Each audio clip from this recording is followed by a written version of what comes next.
अस्सलाम वालेकुम my YouTube family, I hope you all are doing well.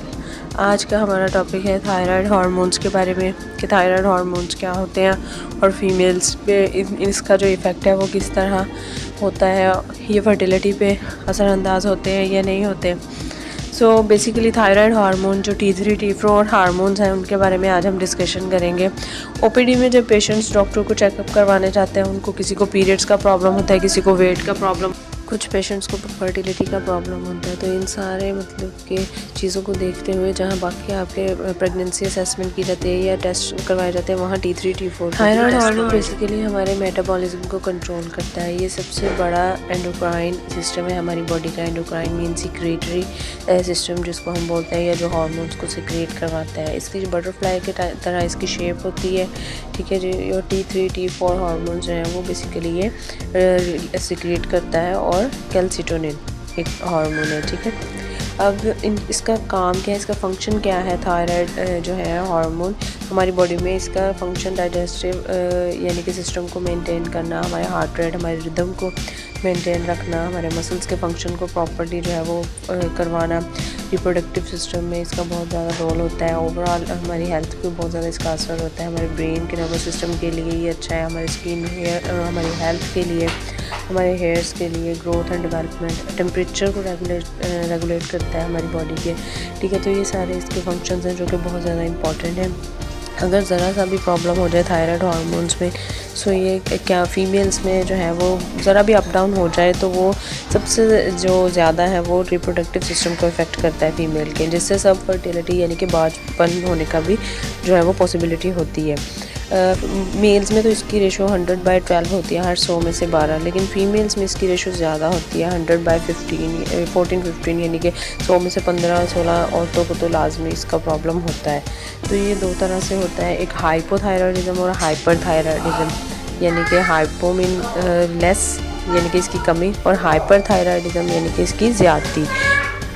Hypothyroidism यानी कि T3 T4 जो है वो आपकी बॉडी में जितनी अमाउंट की रिक्वायरमेंट है उससे कम बन रहे हैं, उसको हाइपोथायरॉयडिज्म बोलते हैं। इसमें क्या होता है कि आपका मेटाबॉलिज्म जो है वो बहुत स्लो हो जाता है, जिसकी वजह से आपको यानी कि वेट गेन का प्रॉब्लम हो सकता है, आपका हेयर फॉल का प्रॉब्लम हो सकता है, ड्राई स्किन, आपको लेग्स में क्रैम्प्स जो है ना वो फील हो सकते हैं, कॉन्स्टिपेशन का प्रॉब्लम जो है उसको फेस करना पड़ सकता है। आपकी कंसंट्रेशन जो है उसमें लेक ऑफ कंसंट्रेशन यानी कि आपको हो सकता है, ठीक है। आपको यानी कि बहुत ज़्यादा सर्दी महसूस हो सकती है या बहुत ज़्यादा गर्मी महसूस हो सकती है।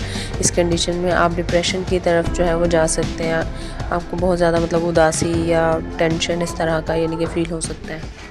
अब अगर ये T3 T4 हार्मोन जो है आपकी बॉडी में ज़्यादा बनना शुरू हो जाए तो उसको हम हाइपरथायरॉयडिज्म बोलते हैं। इसमें क्या होता है, आपका मेटाबॉलिज्म रेट बढ़ जाता है, आपकी भूख यानी कि आपको ये बढ़ जाती है, एपिटाइट आपकी बढ़ जाती है, आपका वेट लॉस होता है एकदम से, आपका स्ट्रेस लेवल जो है वो इंक्रीज़ करता है, आपका यानी कि नर्वसनेस आपको फ़ील हो सकती है, एंग्जाइटी फ़ील हो सकती है, हार्ट रेट जो है वो आपका बढ़ जाता है, आपको डिस्टर्बेंस इन स्लीपिंग यानी कि सोने में आपको प्रॉब्लम हो सकती है, आपको स्वेटिंग हो सकती है, ठीक है। बहुत ज़्यादा यानी कि आप यानी कि रेस्टलेस फील कर सकते हैं, ठीक है जी। अब फीमेल्स में अगर हाइपरथायरॉयडिज्म है या हाइपोथायरॉयडिज्म है, इसका यानी कि आपको ये अनप्रडिक्टेबल कंडीशन है कि इसका जो है पीरियड्स पे या आपके फर्टिलिटी पे क्या इफ़ेक्ट्स पड़ेगा। हाई ब्लीडिंग होगी, लो ब्लीडिंग होगी, ओव्यूलेशन रुक जाएगी या बिल्कुल रिस्ट्रिक्ट हो जाएगी।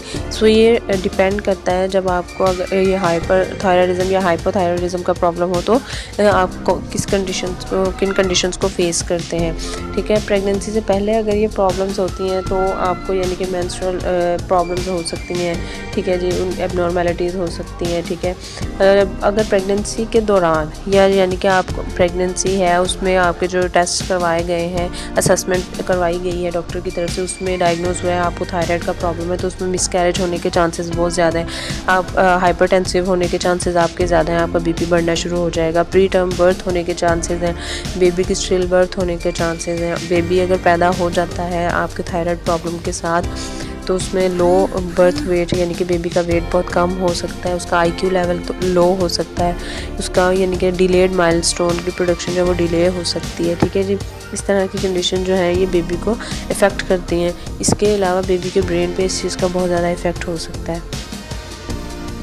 अब अगर तो फीमेल को हाइपोथायराइडिज्म है यानी कि लो है T3 T4 लेवल, तो थायरॉक्सिन की मेडिसिन दी जाती है डॉक्टर्स की तरफ से, ये रेकमेंड की जाती है, जो कि सिंथेटिक यानी कि T3 T4 होते हैं जो दिए जाते हैं पेशेंट को।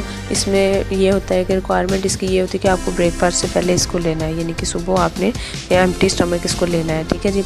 और अगर किसी को यानी कि हाइपोथायराइडिज्म का प्रॉब्लम है तो उसमें एंटी थायराइड ड्रग्स जो हैं वो दी जाती हैं, यानी कि प्रोपाइल थायरोयूरासिल इस टाइप की यानी कि ड्रग्स दी जाती हैं, जिससे आपके T3 T4 जो है वो नॉर्मल उनकी प्रोडक्शन होना स्टार्ट हो यानी कि हो जाती है, बजाय इसके कि वो बहुत ज़्यादा हो, यानी कि वो अपने नॉर्मल लेवल पे आ जाते हैं। सो आई होप आपको आज की इन्फॉर्मेशन अच्छी लगी होगी। प्लीज़ मेरी वीडियो को लाइक कीजिए, चैनल को सब्सक्राइब कीजिए। अल्लाह हाफिज़।